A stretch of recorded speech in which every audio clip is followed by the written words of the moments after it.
Lockdown का आज 42वां दिन है। इसी कड़ी में कुछ चीजों की ढील भी दी गई, जिसमें झज्जर के नागरिक अस्पताल में ओपीडी को चालू कराया गया, जहां लोगों की भीड़ नजर आई। वहां पर ना तो सोशल डिस्टेंसिंग दिखी, ना ही लोगों के मुंह पर मास्क दिखा। आज लॉकडाउन का ढील का पहला ही दिन था और हालात ये रहे। अगर इस तरह ही रहा तो कोरोना का जो कहर था शायद फिर से बेकाबू हो जाए। हमने जब एमएस से बात करने की कोशिश की तो एमएस ने हमसे मिलने से मना कर दिया। 3 बार संदेश भिजवाने के बावजूद भी एमएस आनाकानी करते नजर आए। हालांकि हम लोग कुछ ऐसा सवाल नहीं दागना चाहते थे जिससे मेडिकल स्टाफ को कुछ ठेस पहुंचे। हम लोग सोशल डिस्टेंसिंग, ओपीडी के बारे में ही एमएस से हम जानना चाहते थे। ना तो एमएस साहब मीडिया से मुखातिब हुए, ना ही हमारे सवालों का कोई भी जवाब दिया। अब इसे हम क्या समझे। वहीं आज शराब के ठेकों में भी ढील दी गई, जहां पर लंबी लंबी कतारें देखने को मिली। दिल्ली हो या देहरादून, वहां पर शराब के खरीदारों की लंबी भीड़ दिखी। हालांकि पुलिस भी मुस्तैद नजर आई। सोशल डिस्टेंसिंग तो इतनी खास नजर नहीं आई, लेकिन लोगों के चेहरों पर अलग ही खुशी देखी जा सकती थी, मानो 42 दिन के बाद उन्हें कैद से रिहा किया गया हो।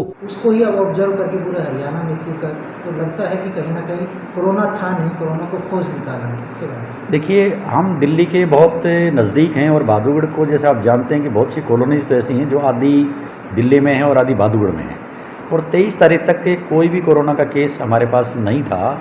तो इस पर हमने बैठ कर के हमारी जो कोर कमेटी उसने एनालाइज़ किया इसको, और ये देखा कि हम इतने नज़दीक होते हुए भी कोरोना से हम बचे हुए, कोई कोरोना केस नहीं है।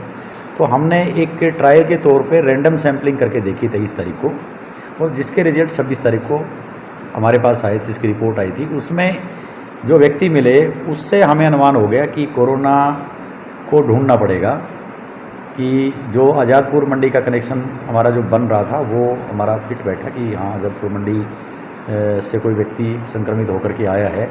उसके बाद हमने जब एग्रेसिव सैम्पलिंग करी तो उसमें जो तथ्य आए उनमें स्पष्ट हो गया कि आज़ादपुर मंडी में जो आढ़ती और जो कर्मचारी या उनके जो कामगार हैं या ट्रांसपोर्टर्स जो जा रहे हैं, तो वो लोग पीड़ित पाए गए। क्योंकि आज़ादपुर मंडी में के अलावा जो व्यक्ति आज़ादपुर मंडी में नहीं जा रहे थे, सैंपल हमने उनका भी लिया है, उनमें किसी भी व्यक्ति का पॉजिटिव नहीं आया है अभी तक, हम जो एनालाइज कर रहे हैं। दूसरा एक तथ्य जो आज हमने पूरी रिपोर्ट्स एनालाइज जो करी पॉजिटिव की, उसमें जो अच्छी जो हमारे लिए बात है वो सामने ये आई है कि ये सारे वही व्यक्ति हैं जो मंडी में ही काम करते थे। यानी हमने मंडी से बाहर जो माल लेके जाते थे, रेडी वाले जो या गांव वाले जो गांव में सब्ज़ी बेचते हैं, उनका भी कनेक्शन इन लोगों से रहता था, तो उनके भी हमने सैम्पलिंग करवा ली थी। तो उनका किसी भी व्यक्ति का सैंपल अभी तक कोई पॉजिटिव रिपोर्ट हमारे पास नहीं आई है। तो इसका मतलब जो संक्रमण है वो मंडी तक ही पहुंचा, मंडी से आगे नहीं जा पाया। बात की जाए तो मंडी से रिलेटेड कितने सैंपल अभी बाकी हैं जिनमें दस्तक के दायरे में? देखिए, हमारे पास से जो 30 तारीख तक की जो एग्रेसिव हमने करी थी उसमें करीबन 8 सैंपल और आने बाकी हैं, मेरी रिपोर्ट आनी बाकी है, जिसके तो सारी आ गई हैं। उसके बाद वाले सेकंड और थर्ड कॉन्टैक्ट के लोग बाग हैं, जिनमें हमें बहुत ज़्यादा संभावना नज़र नहीं आती है कि कोई केस पॉजिटिव आएगा, इक्का दुक्का कोई आ सकता है। तो ये एक अच्छी सी एक्सरसाइज जो हमने करी उसी का परिणाम निकला है कि जितने भी केस थे ऑलमोस्ट वो निकल गए हो गया है। तो उसके लिए हमारे झज्जर जिला प्रशासन की तरफ से क्या तैयारियां हैं? देखिए, आज के परिप्रेक्ष्य में 3 अहम मुद्दे हैं। पहला मुद्दा इंडस्ट्री, दूसरा हमारी मुख्य मार्केट्स, और तीसरा माइग्रेंट लेबर। पहला विषय इंडस्ट्री का, उसके ऊपर जैसे कि एमएचए के दिशा निर्देश आए हुए हैं, हम अब तक ऑरेंज जोन में दिखाए गए हैं, लेकिन पिछले 1 वीक में हमारे यहाँ जितने कोविड केसेस बढ़े हैं उसकी संख्या को देखते हुए हम रेड जोन में। रेड जोन के अंदर एमसी एरिया में इंडस्ट्रियल एक्टिविटीज़ बंद हैं। इसके साथ ही एमआई पार्ट 1 और पार्ट 2, क्योंकि दिल्ली और एमसी एरिया के बीच में लगता है बहुत कंजस्टेड है, और वो सारी लेबर उस एरिया से आती है जो मेनली हमारे कंटेनमेंट जोन बने हुए हैं। संडे तक MIs बंद रहेंगे, MI पार्ट 1 और पार्ट 2 मंडे से हम इनके अंदर परमिशन देनी स्टार्ट कर देंगे। लेकिन दूसरे HSIDC का दूसरा इंडस्ट्रियल एरिया या जिले की सभी और इकाइयाँ 50% लेबर के साथ अपना ऑपरेट कर सकती हैं। इसके लिए सरकार ने सरल के ऊपर अपग्रेडेड वर्जन स्टार्ट किया है, जिसके अंदर उनको स्वतः अपनी 6 शर्तों पर अप्लाई करने के बाद परमिशन मिल जाएगी। तो मेरा निवेदन सभी इंडस्ट्रियलिस्टों से है कि नए वर्जन के ऊपर वो अप्लाई करें ताकि उनको स्वतः ये परमिशन मिल जाए।